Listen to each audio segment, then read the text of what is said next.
સૌ વાલા મિત્રોને મારા જય સિયારામ. હું દુષ્યંત પાઠક શ્રી હનુમાનજી દાદાની અસીમ કૃપાથી એક નવા વિડીયો સાથે આપની સેવામાં ઉપલબ્ધ છું. તો વાલા મિત્રો, આજનો ઉપાય આ વિષયની અંદર તારીખ છે 22મી જૂન 2026 વાર છે સોમવાર.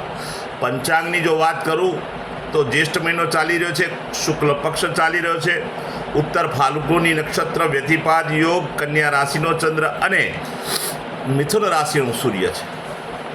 અશુભ સમયની જો વાત કરું તો રાહુકાળ વહેલી સવારે 7:25 થી 9:06 સુધી છે અને યમઘંટ સવારે 10:48 થી 12:29 સુધી છે. આ બંને સમય અશુભ સમય કહેવાય. અશુભ સમયની અંદર કોઈપણ પ્રકારનું શુભ કાર્ય અને શુભ યાત્રા ન થાય.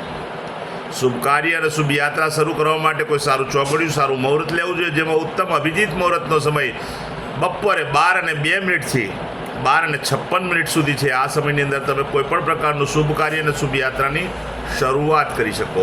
વાત કરીશું આજના ઉપાયની. તો આજના ઉપાયની અંદર વહેલી સવારે સ્નાન કરવા બેસો ત્યારે નાવાના પાણીની અંદર 3 ચમચી હળદર નાખવાની છે. ચમચી હળદર વધારવાની છે. 3 ચમચી હળદર નાખી અને તે જ પાણીથી તમારે નાહવાનું છે. ત્યાર પછી એટલું કાર્ય થઈ જાય, એમાં હળદર મિક્સ થઈ જાય તે પાણીથી તમારે નાહવાનું છે.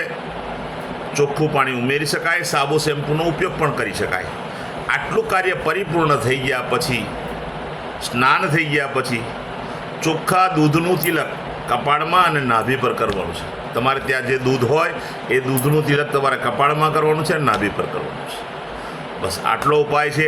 ત્યાર પછી સીધું સંધ્યાકાળે પશ્ચિમ દિશા તરફનું મુખ રાખવાનું. શ્રી હનુમાનજી દાદાને એક હનુમાન ચાલીસા અને એક કાગભૂષણની રામાયણજીનો પાઠ દાદાને અર્પણ કરવાનો. રાત્રે સૂતા પહેલાં પોતાની જ પથારીમાં બેસવાનું, પલાઠી વાળવાની.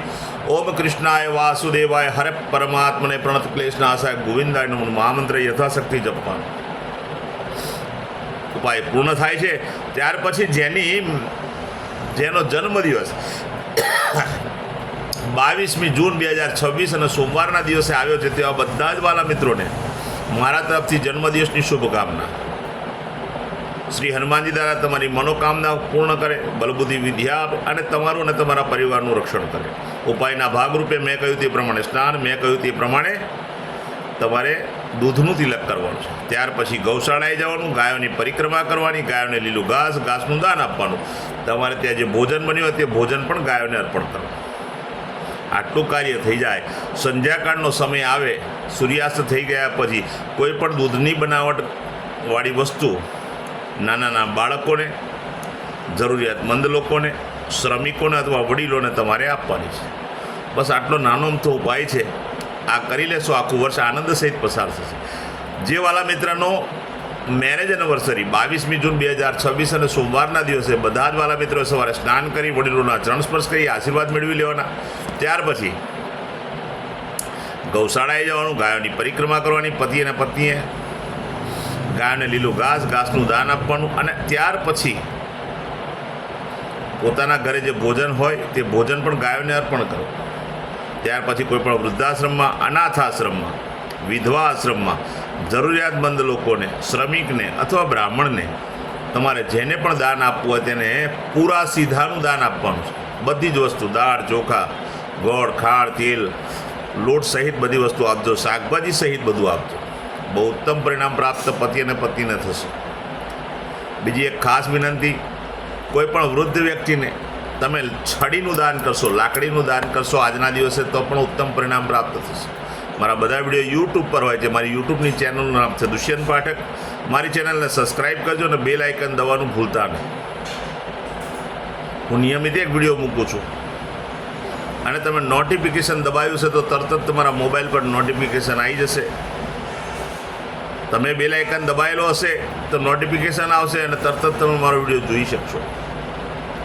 મારું ઇન્સ્ટાગ્રામ, મારું ફેસબુકનું પેજ એ પણ દુષ્યંત પાઠક છે. મારા પેજને ફોલો કરજો, લાઇક કરજો ને મારા બધા વિડીયોને શેર કરજો. પ્રાર્થના કરું છું કોઈ જરૂરિયાતમંદ સુધી આ વિડીયો પહોંચે એટલે મારા વિડીયોને વધુને વધુ તમે શેર અવશ્ય કરજો. હું નિયમિત એક વાત પ્રમાણિકતાથી કહું છું કે મારો એક વખત વિડીયો જોવાથી કે એક વખત ઉપાય કરવાથી 24 કે 48 કલાકમાં કોઈ પરિણામ નહીં મળે. એટલે ટ્રાય જ ના કરતા. તમારામાં ધીરજ હોય તો એ ધીરજનો ઉપયોગ કરજો, મારા નિયમિત વિડીયો જોજો, મારા કહેવા મુજબ નિયમિત ઉપાય કરજો, તો હું ચોક્કસ વિશ્વાસ સાથે કહું છું કે તમારા જીવનમાં બદલાવ આવશે, તમારા જીવનમાંથી સંઘર્ષ, દુઃખ, પીડા, ચિંતા, ટેન્શન દૂર થશે. નવા વિડીયોમાં ફરીથી મળીશું. આપ સૌને સીતારામ.